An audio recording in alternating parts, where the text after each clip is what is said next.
Bienvenue dans Prière Inspirée. Nous allons passer ensemble une semaine pour détruire les idoles et sortir de la tombe.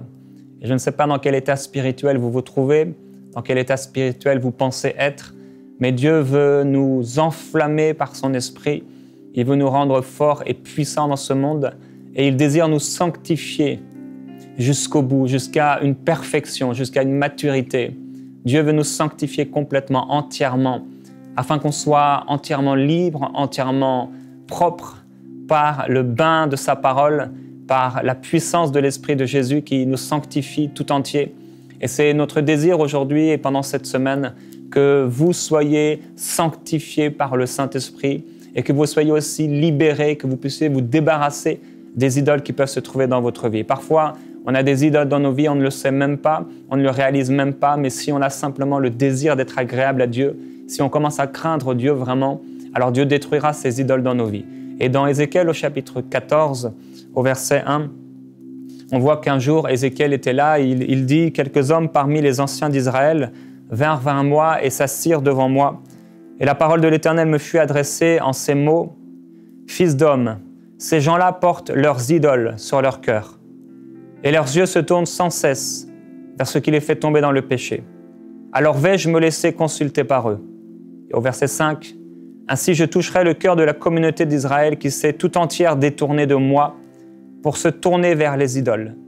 C'est pourquoi dis à la communauté d'Israël, « Voici ce que déclare le Seigneur l'Éternel. Convertissez-vous, abandonnez vos idoles, détournez les regards de toutes vos abominations. » Et nous connaissons dans l'histoire d'Israël et dans l'Ancien Testament toutes ces idoles qui étaient là dans la vie des gens et c'était assez simple pour eux. C'était des idoles, c'était des statues, mais aussi parfois c'était simplement comme ici Dieu le dit, des choses qui étaient dans leur cœur. Des idoles qui ne se voient pas. Peut-être dans votre vie, vous n'êtes pas en train d'adorer des idoles, des statues, mais peut-être que vous avez des idoles dans vos cœurs et Dieu désire de tout son cœur parce qu'il vous aime que vous puissiez vous en débarrasser totalement. Alors on va voir ensemble rapidement 8 types d'idoles qui se trouvent parfois dans la vie de ceux qui marchent avec Dieu. Dans Hébreux chapitre 1 au verset 2, on voit déjà l'une des idoles. Ce sont les anges ou les êtres célestes. Il est écrit, Dieu dans ces derniers jours, qui sont les derniers, nous a parlé par le Fils. Il l'a établi héritier de toutes choses et c'est par lui aussi qu'il a créé l'univers. Le Fils est le reflet de sa gloire et l'expression de sa personne et il soutient tout par sa parole puissante. Après avoir accompli au travers de lui-même la purification de nos péchés, il s'est assis à la droite de la majesté divine dans les lieux très hauts. Il est ainsi devenu d'autant supérieur aux anges qu'il a hérité d'un nom bien plus remarquable encore que le leur. En effet, auquel des anges Dieu a-t-il déjà dit « Tu es mon fils, je t'ai engendré aujourd'hui. Et encore je serai pour lui un père et il sera pour moi un fils. » Par contre, lorsqu'il introduit le premier-né dans le monde, il dit que tous les anges de Dieu se prosternent devant lui. De plus, au sujet des anges, il dit « Il fait de ces anges des esprits et de ses serviteurs une flamme de feu. » Mais il dit au Fils « Ton trône, ô Dieu, est éternel. » Une idole qu'on peut retrouver dans la vie des chrétiens aujourd'hui, c'est la place qu'occupent les anges ou les êtres célestes ou parfois même les démons. Et peut-être c'est votre vie aujourd'hui, peut-être vous avez placé les anges au-dessus de Jésus-Christ. Peut-être vous avez placé les démons au-dessus de Jésus-Christ. Et il y a bien des églises qui ont placé les démons au-dessus de Jésus-Christ. On parle constamment des démons. On lit les démons, on enseigne sur les démons, on ne fait que parler des démons. Les réunions de prière c'est plus une maison de prière, c'est une maison de démons où on chasse constamment les démons. Et si c'est votre cas aujourd'hui, le Seigneur veut vous rappeler, le Dieu Tout-Puissant, l'Éternel, qu'il a placé Jésus-Christ au-dessus de tous les anges. Et tous les anges, il leur a dit maintenant, adorez-le. Il n'y a personne qui soit comme Jésus-Christ. Et nous devons veiller, frères et sœurs, à ce que Jésus-Christ garde la première place dans nos cœurs et qu'il n'y ait aucun être spirituel, aucune chose spirituelle qui prenne la place de Dieu. Vous voulez peut-être vivre des choses dans l'esprit, vous voulez peut-être voir des anges, vous voulez peut-être expérimenter des choses et marcher dans le discernement des esprits, mais la Bible déclare qu'il n'y a qu'un seul nom qui a été donné aux hommes pour être sauvés et c'est le nom de Jésus-Christ. C'est le nom qui sauve, c'est le nom qui délivre, c'est le nom que Dieu a donné à son Fils et aux hommes pour être sauvés. C'est le nom de Jésus-Christ. Et s'il y a dans votre cœur maintenant une idole, si vous avez placé les anges, les êtres célestes ou les démons au-dessus de Jésus-Christ, alors vous pouvez simplement maintenant, et dans le temps de prière qu'on aura tout à l'heure, vous repentir. Ça, c'est le premier type d'idole que j'ai noté aujourd'hui. Il y a un deuxième type d'idole maintenant, ce sont les biens personnels. Posons-nous sincèrement la question, serions-nous prêts à tout vendre, à vendre tous nos biens, si Jésus nous le demandait? Posez-vous sincèrement la question, ce sont des questions importantes, parce que ça va montrer si vos biens personnels ont pris la place de Dieu, ont pris la première place, ou ont pris une place au-dessus de celle de Dieu. Si Jésus aujourd'hui vous parlait très clairement, et qu'il vous disait « Vends tout ce que tu as, donne-le aux pauvres et suis-moi », quelle serait notre réponse? Et peut-être pour nous aider à répondre à cette question, on pourrait déjà voir dans les choses que Dieu nous dit très clairement. Il nous dit par exemple de donner aux pauvres. Et si vous ne donnez pas aux pauvres, ça veut dire que si Jésus vous disait de tout donner, de tout vendre, alors vous ne l'obéiriez pas. Parce que déjà aujourd'hui, vous ne pouvez pas obéir à Dieu, vous n'obéissez pas à Dieu parce que vous ne donnez rien aux pauvres. La Bible dit de donner aux veuves, aux orphelins. La Bible dit de donner à ceux qui nous enseignent. Si vous ne donnez pas aux veuves, aux orphelins, si vous ne donnez pas aux pauvres, si vous ne donnez pas à ceux qui vous enseignent, alors il est évident que si Jésus-Christ vous disait « Vends tout ce que tu as, donne-le aux pauvres et suis-moi », vous ne lui obéiriez pas. Parce qu'en fait, vous n'obéissez pas à Jésus aujourd'hui. Dans Luc au chapitre 18 au verset 22, Jésus dit « Il te reste encore une chose à faire, vends tout ce que tu possèdes, distribue le produit de la vente. » Ce n'était pas l'argent, c'était des biens. Le produit de la vente aux pauvres et tu auras un trésor dans le ciel. La Bible déclare d'honorer nos parents et on peut les honorer en leur donnant de l'argent. Posons-nous des questions, qu'est-ce que nous faisons avec notre argent? Est-ce que notre argent, est-ce que nos biens ont pris la place de Jésus? Et c'est une question que vous devez vous poser. Si vous êtes préoccupé par les biens de ce monde, si votre maison prend la place, une place énorme dans votre vie, si l'argent, si les biens de ce monde, si votre voiture, si c'est ce qui vous anime, si c'est ce qui vous fait plaisir, si c'est ce qui vous dirige, alors vous devez vous repentir parce qu'il y a une idole dans votre cœur, comme Ézéchiel s'est retrouvé devant des gens qui voulaient entendre la parole de l'Éternel. Voici aujourd'hui la parole de l'Éternel. Il y a un troisième type d'idole, c'est la famille. Jésus dit « Celui qui aime son père ou sa mère plus que moi, il n'est pas digne d'être mon disciple. Et celui qui aime son fils ou sa fille plus que moi n'est pas digne de moi. » Et peut-être qu'il y a quelque chose qui te retient. Peut-être c'est quelqu'un qui te retient dans ta famille. Peut-être les gens qui sont dans ta famille se moquent de toi et tu es retenu. Et parce que tu les aimes plus, tu te caches. Et il y a parfois effectivement des temps où il faut partir. Il y a des temps où il faut quitter lorsque nous sommes dans des pays ou des régions ou une famille qui voudrait nous persécuter, nous mettre à mort. Dieu nous dit parfois « fuyez, loin de là ». Comme l'apôtre Paul qu'on a fait sortir de la muraille dans un panier. Mais il y a aussi des temps où nous devons parler la parole de Dieu. Et peut-être c'est simplement une femme, peut-être c'est une épouse, peut-être c'est un mari. Quelqu'un qui est à côté de vous et à cause de lui, à cause d'elle, vous ne servez pas Dieu de tout votre cœur. Et c'est devenu une idole dans votre cœur, dans votre vie. Quelqu'un qui a pris la place de Dieu, ça peut être un ami, ça peut être des repas entre familles, ça peut être une façon de vivre avec la famille qui vous empêche de faire de Dieu le premier dans votre vie.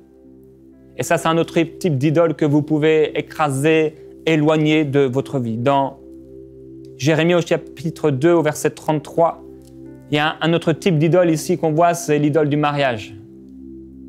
L'idole, le désir d'avoir une relation à tout prix avec quelqu'un. Dieu dit, comme tu es habile pour trouver l'amour. Ou dans d'autres traductions, comme tu traces bien ton chemin pour chercher l'amour. Et c'est un type de personnes, des célibataires qui veulent à tout prix se marier et ils en font le sujet principal de leur prière. Ne faites jamais du mariage le sujet principal de vos prières. Il y a aussi un autre type de personnes, ce sont ceux qui sont mariés. Et Paul parlera dans 1 Corinthiens chapitre 7 et au verset 29, il dit « Voici ce que je dis, frères, parce que le temps est court, que désormais ceux qui ont des femmes soient comme n'en ayons pas. » Et là, il va parler de la personne qui est célibataire et il va dire que cette personne, elle vit pour Dieu. et son corps est pour Dieu. Mais celle qui est mariée s'intéresse à plaire à son mari. Et il dit au verset 35, « Je dis cela dans votre intérêt, ce n'est pas pour vous prendre au piège, mais c'est pour vous porter à ce qui est bienséant et propre, à vous attacher au Seigneur sans distraction. » Parfois, il y a des choses qui sont impropres à nous attacher à Dieu. Parfois, il y a des choses qui nous éloignent de Dieu. Elles ne peuvent pas nous rapprocher de Dieu. Au contraire, elles nous éloignent de Dieu. Et dans le cadre du mariage, parfois, l'autre a pris la place de Dieu. On vit pour elle, on vit pour lui. Et c'est bien, la Bible dit, « Marie, aimez vos femmes comme Christ a aimé l'Église. » Certainement, on aime. Certainement, on fait du bien. Certainement, on bénit, mais jamais, jamais, cet amour pour l'autre, pour le mari ou pour l'épouse, ne devrait nous empêcher de servir le Seigneur. Il y a un autre type d'idole encore, c'est l'idole de l'argent. La Bible dit que la cupidité, c'est une idolâtrie. L'amour de l'argent est une idolâtrie. Et dans Actes chapitre 2, verset 44, il est écrit que tous les croyants étaient unis ensemble et ils partageaient tout ce qu'ils possédaient. Ils vendaient leurs propriétés et leurs biens et ils répartissaient l'argent entre tous selon les besoins de chacun. C'est une mentalité. C'est une mentalité, l'argent que j'ai dans mes mains ne m'appartient pas. Et certains d'entre vous, vous avez l'idole de l'argent dans votre cœur. Vous êtes dirigés par l'argent. Si l'argent vous appelle ici ou là, vous irez ici ou là. Si l'argent vous appelle dans une autre région, vous irez dans cette autre région. Si l'argent vous appelle dans un autre pays, vous iriez dans un autre pays. J'ai un ami qui est footballeur, il était footballeur professionnel. À un moment, on lui a proposé un salaire qui équivalait à plusieurs centaines de milliers d'euros par mois. Mais ce n'était pas le plan de Dieu pour lui. Et il a abandonné, tout comme Moïse qui a refusé les richesses de l'Égypte parce qu'il avait en vue quelque chose de plus grand.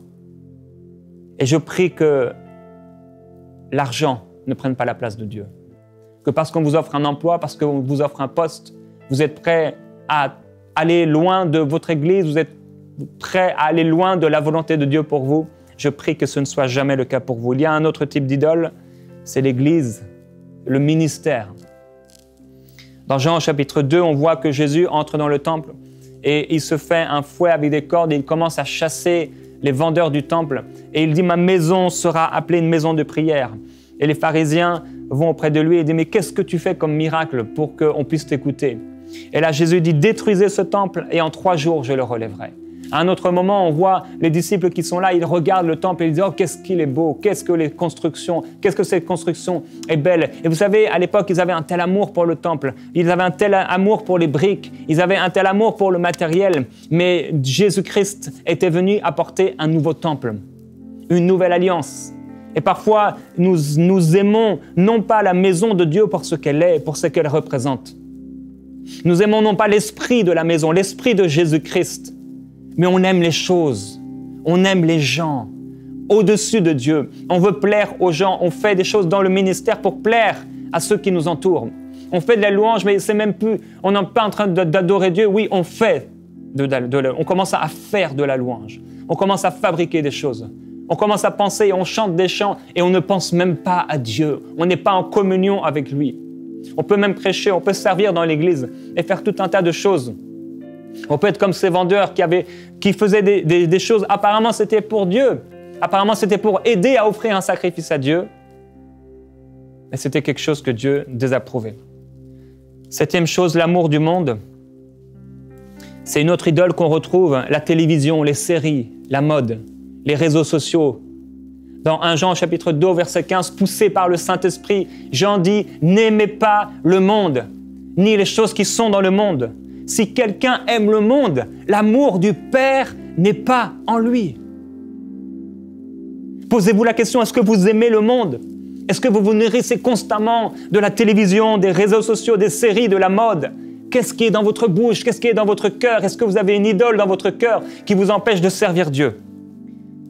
La Bible dit, n'aimez pas le monde. Vous ne devez pas l'aimer. 8e idole, l'idole de la haine. L'idole de la haine, dans 1 Jean chapitre 2, verset 9, il écrit « Celui qui dit qu'il est dans la lumière, mais qui est son frère, est encore dans les ténèbres. » Si vous détestez quelqu'un, Dieu ne pourra pas venir vous chercher.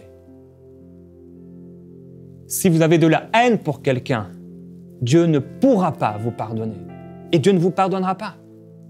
Il le dit dans Matthieu 6,15, si vous ne pardonnez pas aux hommes, votre Père céleste ne vous pardonnera pas non plus vos offenses. Et il y a certains d'entre vous, vous avez une idole de haine dans vos cœurs qui vous empêchera d'être sauvés, qui vous empêchera d'être approuvé de Dieu. Et on pourrait parler d'une 9e idole, c'est l'idole d'un autre. Vous vous souvenez dans Daniel, au chapitre 3, lorsque le roi oblige Daniel et ses amis à l'adorer et à adorer cette statue. Il y a parfois des gens qui nous demandent de faire des choses et ils nous imposent des idoles. Ça peut être tout type d'idoles. Parfois, on me pose la question, mais je travaille pour un directeur, il me fait faire des fausses factures. Qu'est-ce que je dois faire? C'est une idole qu'on te propose, qu'est-ce que tu vas faire? Et Daniel aimait tellement Dieu. Il a dit, nous n'adorerons pas ton idole. On ne se prosternera pas devant elle. Car notre Dieu a le pouvoir de nous délivrer. Maintenant, on va passer un temps de prière pour que ces idoles qui sont dans nos vies puissent tomber pour toujours. Et je ne sais pas ce qui vous sépare de Dieu dans votre cœur. Je ne sais pas quelle est l'idole qui a pris la place de Dieu dans votre cœur. Et je voudrais vous encourager maintenant à prier. Et je vais redire toutes ces idoles, les énumérer. La Bible dit « Sonde mon cœur et regarde si je suis sur une mauvaise voie. » Et mon frère, ma sœur, toi qui écoutes, maintenant je t'encourage de tout mon cœur à prier. Prie et demande au Seigneur, « Seigneur, sonde mon cœur. Peut-être que je me trompe moi-même. Peut-être que je suis aveugle et que je ne vois pas. Et que j'ai laissé des choses dans ma vie prendre ta place. Ouvre mes yeux et regarde si je suis sur une mauvaise voie. Et conduis-moi dans la voie de l'éternité. » Prie de tout ton cœur et demande à Dieu en cet instant de te libérer de ces idoles, de te révéler ces idoles. Là où tu te trouves maintenant, demande à Dieu, sonde mon cœur. Sonde mon cœur. Et que ces idoles soient à toujours éloignées. Pendant que tu es en prière, on a parlé d'une première idole. C'est le surnaturel, les miracles, les anges, les êtres célestes. Ferme tes yeux, concentre-toi sur le Saint-Esprit maintenant, sur ta conscience. Et le Seigneur te demande, as-tu placé le surnaturel avant moi? Tes prières montent-elles vers moi dans une recherche sans fin de surnaturel, de choses mystiques qui deviennent comme des actes de sorcellerie? Là où tu es, tu peux te repentir maintenant parce que le Saint-Esprit vient révéler quelque chose dans ton cœur. Et pendant cet instant de prière, je ne prie pas, mais toi, prie. Et repens-toi s'il y a quelque chose dans ton cœur. Il dit, tu peux faire des miracles, déplacer les montagnes, mais si tu n'as pas l'amour, tu n'es absolument rien. Pose-toi la question. Est-ce que cette recherche d'opérer des miracles, est-ce que cette recherche du surnaturel, est-ce que c'est vraiment pour l'édification? Est-ce que je suis vraiment animé par l'amour? Et si ce n'est pas le cas, repens-toi maintenant. Repens-toi là où tu es. D'avoir placé la créature avant le Créateur. Peut-être vous m'écoutez aujourd'hui, vous êtes dans des églises traditionnelles et vous adorez des statues, vous adorez des idoles. Peut-être vous avez autour de vos cous des idoles dans vos poches, dans vos maisons. Peut-être vous vous agenouillez devant des statues, devant des idoles et Dieu ne peut pas supporter cela. C'est une abomination devant lui. Et il ne pourra pas vous prendre pendant que vous êtes en train d'adorer cette idole. Il ne pourra pas s'il vient chercher son épouse. Il ne viendra pas chercher une épouse qui a une idole dans son cœur et qui se prosterne devant des statues mortes. Si vous priez des morts, si vous priez des saints, il ne viendra pas.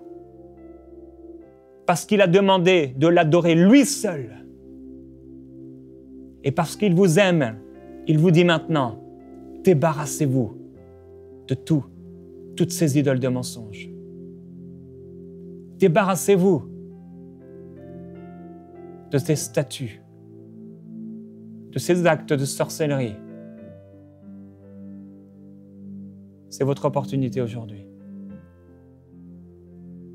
Il y a un autre type d'idole, c'est cet amour pour les biens personnels. Si vous ne réussissez pas à servir Dieu parce que vous êtes constamment le cœur engagé pour des biens personnels, peut-être vous êtes dans le manque et à cause de cela, vous ne faites que de prier pour obtenir maison, voiture, meubles. Mais il dit, ne vous inquiétez pas de toutes ces choses, ce sont les païens qui le recherchent. Peut-être que vous êtes en train de chercher toutes ces choses et peut-être que vous ne les avez pas parce que justement, vous avez poursuivi des choses vaines, fades. Et dans ce temps de prière, maintenant, Dieu vous propose de vous débarrasser de cette idole. Seigneur, est-ce que les biens de ce monde m'empêchent de te servir? Est-ce que les biens de ce monde m'empêchent de vivre pleinement pour toi, de me consacrer à toi? Est-ce que la prospérité que Dieu vous a donnée vous empêche-t-elle de le servir? Sonde mon cœur. Saint-Esprit, sonde le cœur de ton Église, s'il te plaît. Sonde jusqu'aux plus profondeurs de notre être, jusqu'au creux, au centre de nos os, de nos entrailles. Viens au plus profond de notre âme.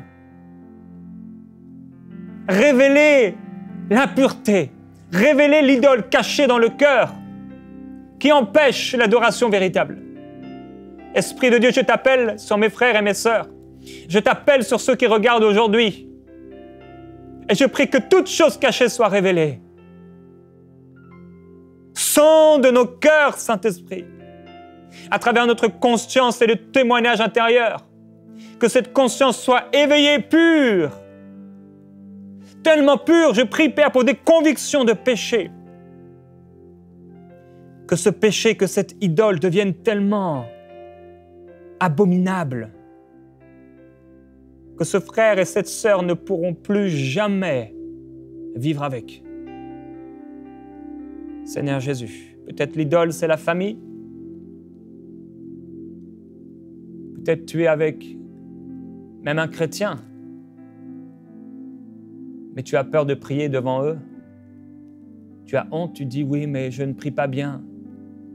Et ça devient une idole parce que ça t'empêche de prier. Ça t'empêche de te consacrer. Et tu te caches, même dans une maison de croyants. Même dans l'église, tu fermes ta bouche parce que tu dis « Oui, mais je ne prie pas bien, qu'est-ce que je vais dire ?» Et ça devient une idole dans ta vie. Tu viens avec cette idole dans la maison de Dieu alors que Dieu dit « Ouvrez vos bouches et acclamez-moi ». Il y a une idole dans ton cœur, dans ta gorge, qui t'empêche d'adorer Dieu par amour, pour la recherche de la faveur d'un homme. La Bible déclare, plusieurs des pharisiens crurent en lui. Plusieurs parmi le peuple crurent en lui, mais parce qu'ils avaient peur d'être rejetés de la synagogue, ils n'en firent pas la confession. Mes amis, sans confession, il n'y a pas de salut, il n'y a pas de pardon. Et je prie que cette idole tombe dans vos vies afin que vous puissiez servir Dieu, quel qu'en soit le prix. Même si votre père vous rejette, même si votre épouse vous rejette, même si vos enfants se moquent de vous, même si vos collègues de travail et le monde vous abandonnent, Dieu ne vous abandonnera pas. Mieux vaut un peu de tribulation, un peu de persécution, mais avec un cœur qui partira, que beaucoup de gloire humaine, si pesante qu'il vous faudra rester. Peut-être c'est le mariage, le désir de se marier. Et si c'est le cas, maintenant, repens-toi. Si tu es déjà marié et que ton épouse devient pour toi une idole, ton époux comme une idole aussi dans ta vie, il te dit « Oh, on ne va pas à l'église, oh, on ne va pas à la réunion de prière pour ceci, pour cela. » Et tu l'écoutes et ça devient une idole, quelqu'un qui prend la place de Dieu et qui dirige ta vie spirituelle.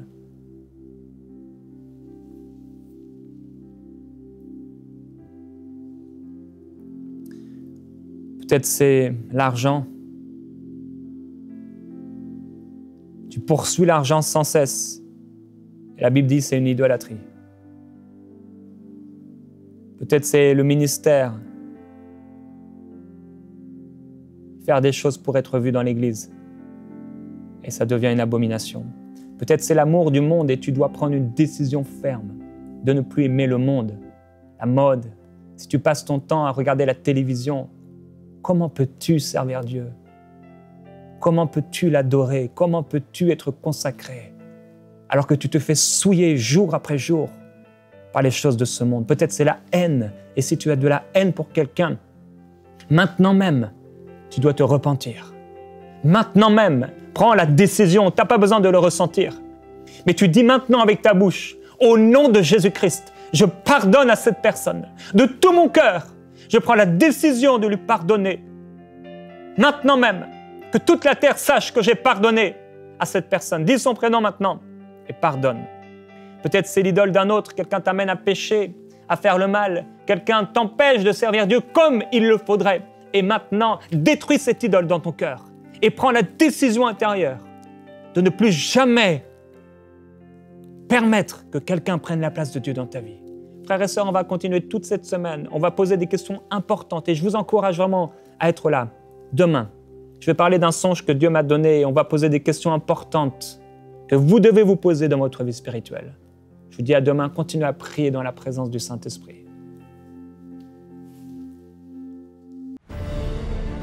Envoyez-nous vos sujets de prière à prière@enseigne-moi.com.